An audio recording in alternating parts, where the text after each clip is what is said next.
पीले दांत वाली बहू। रंजना कभी ब्रश नहीं करती थी।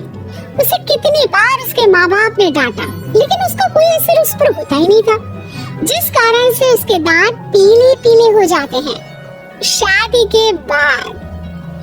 अरे बहू, वैसे तो तुझ में कोई कमी नहीं है, पर तेरा दांत इतना पीला कैसे है बेटा? कैसे मतलब? कोई सर्जरी थोड़ी ना कराई है।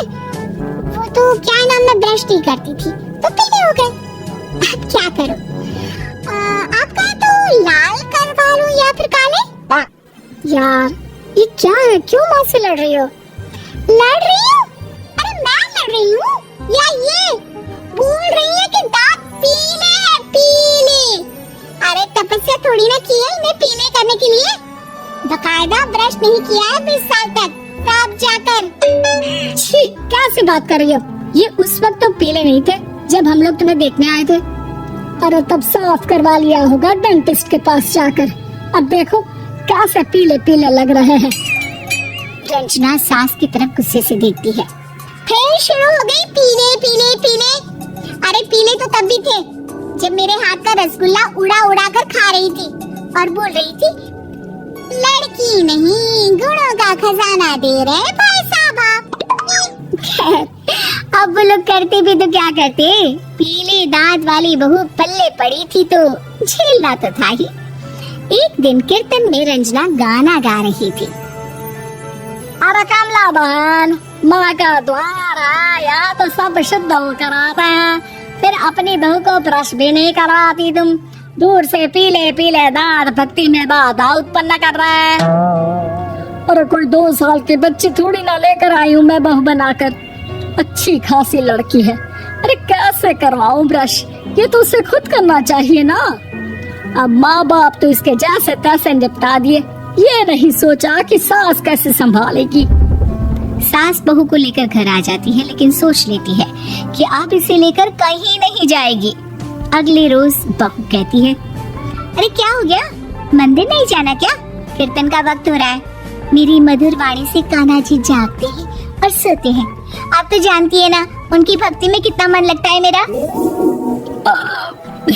वो क्या है ना, तबीयत ठीक नहीं लग रही है मेरी, आराम करूंगी मैं। तबीयत ठीक नहीं लग रही?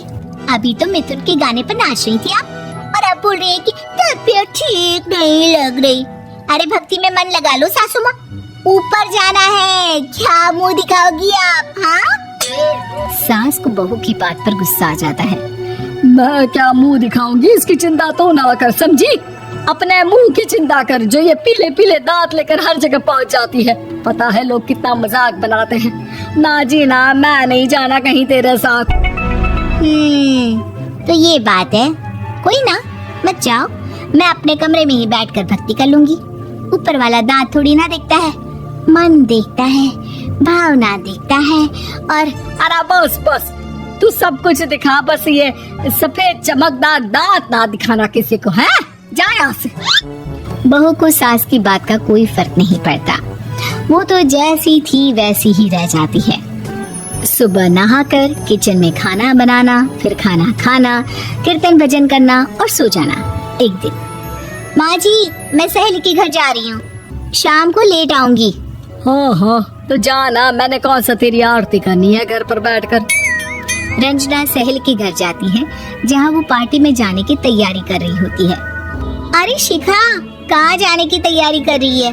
मैं गलत वक्त पर आ गई क्या? अरे नहीं यार, उल्टा सही वक्त पर आई है। मैंने ये साड़ी और ज्वेलरी निकाली है यार, शाम को इनके ऑफिस की एक पार्टी में जाना है। बताना कैसा लग रहा है ये सब? नहीं यार, इस ड्रेस के साथ तो वो वाली ज्वेलरी अच्छी लगेगी। हाँ हाँ सही बोल रही है, मैंने ध्यान ही नहीं दिया। वैसे तो हमेशा से मस्त फैशन सेंस रखती है। तो बड़ा जाती होगी ना पति के साथ पार्टी में। रंजना कुछ नहीं बोलती, बस सोचती है कि यार काश ये बात सही हो जाती, पर मैं क्यों नहीं जाती पार्टी में? क्या इन लोगों की कोई पार्टी होती नहीं होगी? रंजना घर आती है और रात में पति से सवाल करती है, एक बात बताइए, आप मुझे किसी पार्टी में क्यों नहीं ले जाते? क्या आपके यहाँ ऑफिस में पार्टी नहीं होती? पति बेचारा क्या कहता कि दांत पीले हैं तुम्हारे इसलिए। अरे कोई पार्टी होती नहीं हम लोगों के ऑफिस में, तो कहाँ से लेकर जाऊं? और मार्केट, मॉल, कहीं वीकेंड घूमना, कहीं तो। अरे यार सारे हफ्ते में एक छुट्टी मिलती है, तो सोचता हूँ कि आराम ही कर लूं। क्यों? रंजना मन मार के रह जाती है। पहले कभी सास के साथ मंदिर जाया करती थी, लेकिन वो भी सास ने ले जाना बंद कर दिया। घर बैठी बैठी रंजना बोर हो जाती है। तभी उसे आइडिया आता है और वो मायके जाने का सोचती है। सासू माँ, 2 दिनों के लिए मम्मी के घर जा रही हूँ। अच्छा अच्छा ठीक है, आराम से जा। और हाँ, माँ से कुछ अच्छी आदत सीख कर आना कि कैसे शरीर के हर भाग की तरह दांतों की सफाई भी जरूरी होती है, समझी? शुरू हो गई ना आप? वो लोग आपकी तरह नहीं है कि छोटी छोटी बात का बतंगड़ बना दे। उन लोगों के लिए मैं मायने रखती हूँ, ना कि मेरे पीले पीले दांत। रंजना माँ को बिना बताए उन लोगों को सरप्राइज देती है, लेकिन जैसे ही वो दरवाजे पर पहुंचती है, अंदर देखती है कि घर वाले कहीं जा रहे होते हैं। अब माँ, काश रंजना दीदी के दांतों वाली प्रॉब्लम नहीं होती, तो वो भी हम लोगों के साथ चलती ना बुआ जी की बेटी की शादी में। हाँ बेटा, लेकिन अब उसे कौन समझाए कि उसको उसके पीले दांत नहीं दिखते, लेकिन उसके आसपास के लोगों को कितना एम्बैरेसिंग फील कराते हैं। मुझे तो कितनी बार उसके स्कूल की टीचर ने शिकायत की कि उसके साथ कोई लड़की बैठना भी नहीं चाहती, और ना ही कॉलेज में कोई उससे बात करना चाहता था। लेकिन पता नहीं क्यों उसे ये बात समझ में ही नहीं आती। कोई कमी नहीं है उस लड़की में, बस यही कि दांत पीले हैं।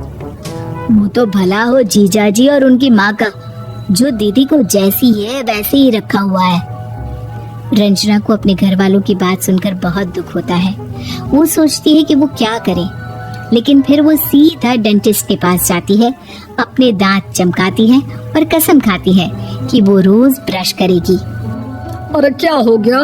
तुम तो 2 दिनों के लिए गई थी ना, पर कोई ना, अच्छा है चलो आ गई तो। रंजना सास के सामने आकर खड़ी हो जाती है और पूरी स्माइल करती है, उसके चमकदार दांतों को दिखाती हुई। हैं? चले मंदिर? माँ, मुझे माफ कर दीजिए, मैंने आप लोगों को बहुत एम्बैरेसिंग फील करवाया। मैं आज से रोज ब्रश करूंगी।